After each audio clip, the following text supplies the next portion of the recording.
నేను వాక్యం చదువుకుంటున్నప్పుడు నాకు ఒక ఆలోచన వచ్చింది. యేసు ప్రభు ఇద్దరు దొంగల మధ్య చచ్చిపోయాడు, నీతిమంతుల మధ్య చచ్చిపోలేదు ఆయన కదండి. ఇద్దరు దొంగల మధ్య చచ్చిపోయాడు. మరి ఆయనకి కడసారి స్నానం ఎవరు చేయించారు? ఏ మతస్థుడైనా ఏ కులస్థుడైనా చనిపోయిన తర్వాత చివరిసారి ఆ వ్యక్తికి స్నానం, మరి యేసు ప్రభుకు కూడా చివరిసారి స్నానం చేయించారా? అరిమత్తెపు యోసేపు యేసు ప్రభు యొక్క సమాధి కార్యక్రమం చేశాడు.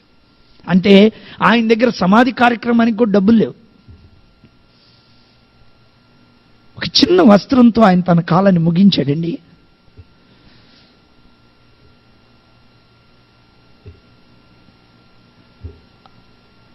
ఆ శిలువ త్యాగమే నన్ను రక్షించింది, కానీ ఆ శిలువను గురించి వివరించడం నాకు అంత చేత కాదనుకుంటున్నాను. నేను ఆ ప్రేమను నేను పొందాను, కానీ ఆ ప్రేమను వివరించడానికి 1000 నోర్లు కూడా నాకు సరిపోవనుకుంటాను.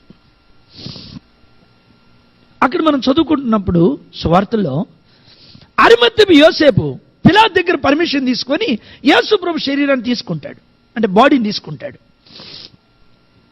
మార్కు సువార్త దేవుని వాక్యాన్ని ఒకసారి చదువుకుందాం ప్రియులారా. 15వ అధ్యాయం 45-46 వచనాలు. Mark 15 chapter 45 and 46.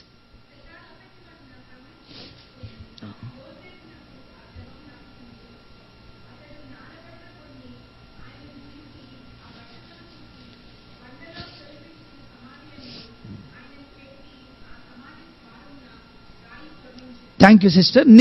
నేను చదువుతాను, మీరు దయచేసి వేలు పెట్టి మీ బైబిల్లో చూడండి. అతడు నారబట్ట కొని ఆయన దింపి ఆ బట్టతో చుట్టి బండలో తొలిపించిన సమాధి యందు ఆయన పెట్టారు.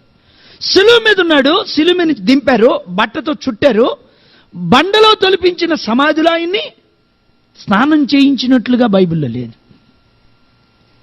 ఆయనకి చివరిగా స్నానం చేయించే వాళ్ళు కూడా లేరండి. ఆయనకి శిలువలో మంచినీళ్ళు అడిగితే చేతి చెరకిచ్చారండి ఆయనకి. ఊహించగలవా ప్రభు నీ కొరకు చెల్లించిన వెలను? ఈ బైబిల్లో లేదు, కానీ పాత ప్రతుల్లో యేసు ప్రభు యొక్క సమాధి కార్యక్రమానికి 6 వ్యక్తులే అటెండ్ అయ్యారంట. శిష్యులకు కూడా భయం, యూతులకు భయపడిపోయారు, అందరూ తలుపులు వేసుకుని లోపల ఉన్నారు. ఒక ప్రాముఖ్యత లేని వ్యక్తిగా తన కాలాన్ని ముగించాడండి. సాక్షాత్తు దేవుని స్వరూపి, లోకరక్షకుడు. ఎంత హంబుల్గా ఆయన తగ్గించుకున్నాడు. ఆయన అయ్యో నేను ఎంత సేవ చేశానే, నా మరణకాలంలో ఎవరు లేరే. ప్రియులారా, యేసు ప్రభు యొక్క బరియల్ సర్వీస్ ఆయన చివరిసారి అందరూ దర్శనార్థం ఏసీ బాక్సులో పెట్టి వారం రోజులు ఉంచారు ఆయన్ని. ఆయన సర్వీస్ 2 hours ముగించబడిందంట. శిలువ మీద నుంచి దించారు, బట్టతో చుట్టారు, స్పీడ్గా తీసుకెళ్ళిపోయారు. ఎందుకంటే యూదులకు భయం, యూదుల వలన భయపడిపోయారు ప్రజలు.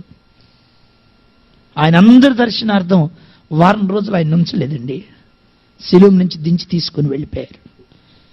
అక్రమకారుల్లో ఒకడిగా ఆయన ఎంచబడ్డాడు.